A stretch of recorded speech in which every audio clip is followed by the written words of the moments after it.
CM 365, all about Carnatic music.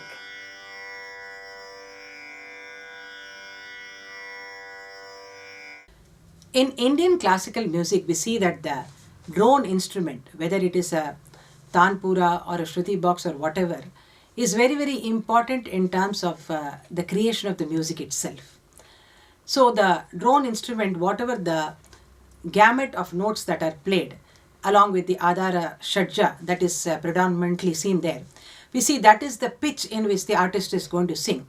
So all the music making that's going to happen on stage, for that the drone accompaniment is the basis. And obviously since the accompaniments are going to play to the main artist, so what happens is that they have also to tune themselves based on this drone instrument. Now we see that the main performer, he fixes a Adhara Shruti for himself, and after that the tanpura or whatever instrument that is tuned perfectly to his Adhara Shruti. And in the Carnatic concert or Hindustani concert, you would have very much seen that the Shishya or a Tambura player sits just behind the main artist and keeps plucking the tanpura to give the complete gamut of notes, the ambience to create that Adhara Shruti, as well as the complete gamut of notes to bring out that beautiful mood of the music itself. And basically earlier we see that the harmonium was the main kind of a drone accompaniment. Even of course today we see that the harmonium accompanies Hindustani concerts, but of course they also have the tambura. In our after that we see that the next evolution has been the Shruti Box, where we have about the holes, where they have the fundamental Shruti. There's a fifth note, that is the Panchama, and the Tara Shadja are played, they occur sound together as one whole for us to have the entire gamut of the notes. Now, in the absence of the Panchama, what happens is that you can close that hole and open the Madhyama hole there. So you will get the notes of Sa, Ma and the Tara Sa coming together. Now, Tanpura, till date we see that that is regarded as the most perfect drone accompaniment. And all of us have definitely seen the Tanpura, which has got 4 strings. The first string is actually what happens is that it is set to the 5th note. It is tuned to the 5th note, that is to the Panchama. So, Sa, Pa, Sa, Pa, Sa. This is how we say when we sing.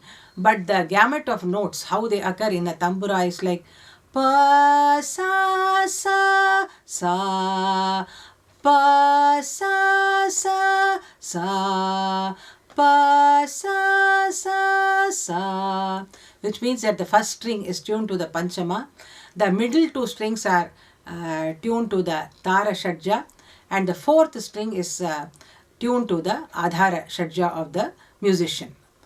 And here we also see that to heighten the resonance of instruments, bits of silken threads are adjusted between the string and the bridge. So there is a small bridge in the basic kodam is there, that is the base of the tanpura. You see that there is a bridge, and between the string and the bridge we put small silk threads. Now they play a very, very distinct role, and hence they are called Jivali or Jiva.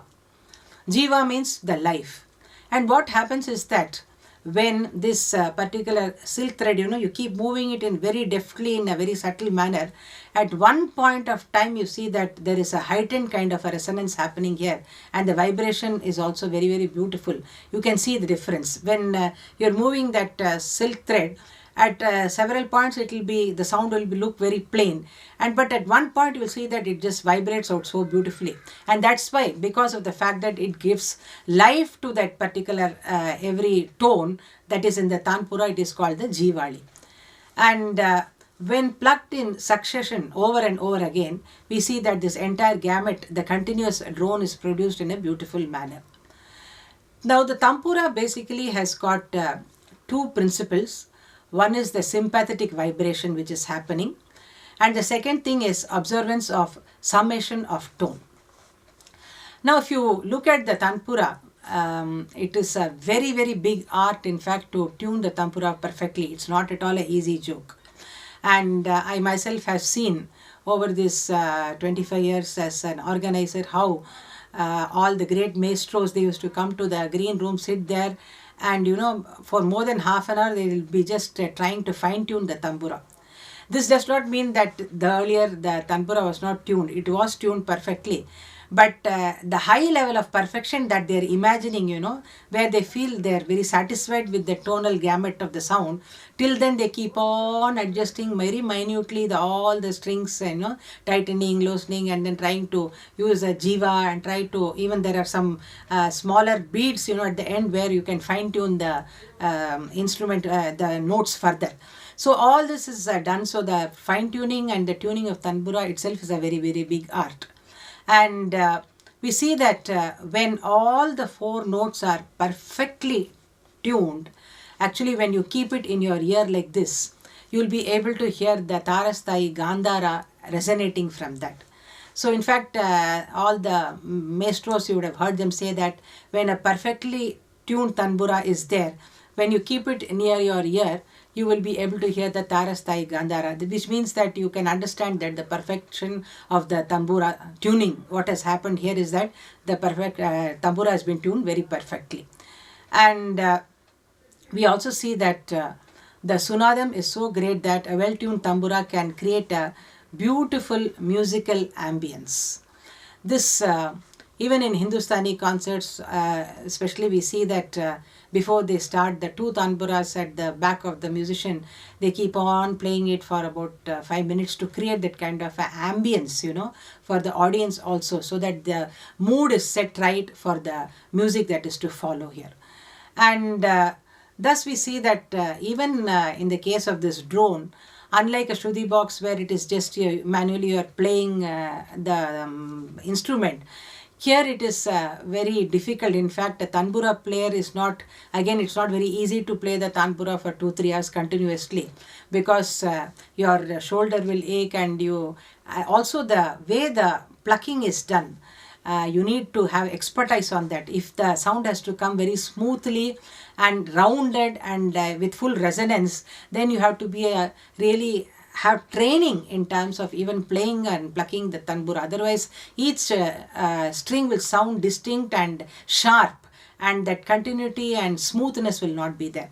So we also have had names of some illustrious tanpura players in our own field. We know that some people have been known for their exemplary playing of the tambura also. And in the drone category, we also have other instruments. Like for example, we have the ektar, which is a one-string instrument. And we also have the ottu. The ottu is something which accompanies basically the nadaswaram. It is not found in vocal or other instrumental music, but basically a drone which accompanies the nadaswaram. Of course, nowadays we see that apart from the ottu, even in nadaswaram, we see that the usage of the Shruti Box. Now, of course, the electronic Shruti Box and electronic tanpura also have become an indispensable part of the nadaswaram tradition. Now, in the what is important here also is that the piano, organ and other reed instruments have got fixed pitch. But in Indian music, we see that the set pitch, we can set the pitch according to that of the artist itself. And this is something to our advantage. Thus, we see that the drone as an accompaniment, rather I would say that it is a basic accompaniment for any concert or for any music for that matter. And based on this accompaniment, whether it is a Shruti Box or a tanpura, that is a manual tanpura or electronic tanpura, whatever it is very, very important in terms of establishing the adhara shajja of the main artist, because it is in relation to this drone and its Shruti that all things fall into place and all the music gains much meaning and becomes very profound and beautiful. CM 365, all about Carnatic music.